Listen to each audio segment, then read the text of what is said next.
మాత్రమే చెప్పుద్ది అనేది నిజం. సార్ నమస్కారం పాపారావు గారు. నమస్తే సార్, చెప్పండి. సార్ ఏం లేదు సార్, నేను ఒక చిన్న విషయం అంటా ఉన్నా. అంటే జనరల్ గా మనం అంటే మీరు రాజకీయ విశ్లేషకులుగా మీ వయసులో పెద్దవారు కాబట్టి అన్ని చూస్తున్నారు కదా. ఓ 2-3 విషయాల మీద నాకు కేసీఆర్ గారు అంటే తెలిసి మాట్లాడుతున్నా తెలియక మాట్లాడుతున్న ఒక అంశం మాట్లాడదాం. ఇటు కేసీఆర్ గారు ఇండియా కూటమిలో లేరు, అటు ఎన్డీఏలో లేరు. ఇండియా కూటమిలో లేరు, ఎన్డీఏ లేరు. కొత్త కొత్త మాటలు మాట్లాడుతున్నాడు. ఎప్పుడు విననటువంటి, అంటే ఏ రాష్ట్రంలో విననటువంటి సంకీర్ణ ప్రభుత్వం అంటా ఉన్నాడు. ఆ సంకీర్ణ ప్రభుత్వం ఎట్లా సాధ్యమవుతుంది? ఆ సంకీర్ణ ప్రభుత్వంలో మన తుమ్మల గారికి డైరెక్ట్ మంత్రి పదవి వస్తుందని, తర్వాత ఇంకోటి ఏదో జరుగుతుందని, ఇంకోటి ఏదో జరుగుతుంది.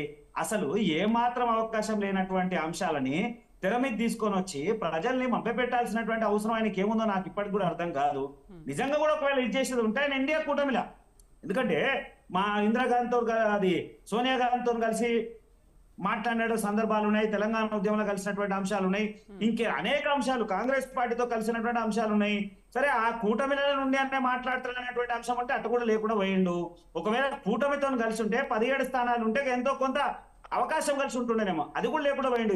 ఇలా ఏ పరిస్థితుల్లో సంకీర్ణ ప్రభుత్వం వస్తుంది? ఆయన మాట్లాడి ఈయన మాట్లాడినా ఇవాళ మా ఇండియా కూటమిలో ఉన్నటువంటి మమతా బెనర్జీ బయటకు వచ్చి 40 స్థానాలు కాంగ్రెస్ కి రావు అంటున్నాయి. అదే మేము క్లియర్ గా చెప్తా ఉన్నాం. ఇక్కడ ప్రస్తుతం తెలంగాణలో ఉన్నటువంటి పరిస్థితులలో ఇప్పుడు వీళ్ళు ఇచ్చినటువంటి ఈ అభ్యర్థులలో 17 మంది అభ్యర్థులలో నాకు తెలిసి మీరు పూర్తిగా అబ్జర్వ్ చేస్తే 1-2 స్థానాలు కూడా వచ్చే పరిస్థితులు కనబడతలేవు. ఎట్లా సాధ్యమవుతుంది సార్? దేశవ్యాప్తంగా సంకీర్ణ ప్రభుత్వం ఎట్లా సాధ్యమవుతుంది? తెలంగాణ ఉన్నటువంటి మా ఎంపీ క్యాండిడేట్ కి మంత్రి ఎట్లా సాధ్యమవుతుంది? అసలు ప్రైమ్ మినిస్టర్ క్యాండిడేట్ ఎవరు? ఇంకెవరిని తయారు చేస్తారు? అసలు ఏ మాత్రం దేశంలో ఎక్కడ లేనటువంటి సంకీర్ణ ప్రభుత్వం కేసీఆర్ గారు ఇంట్లో కూర్చొని ఎట్లా చేస్తున్నాయేమన్నా?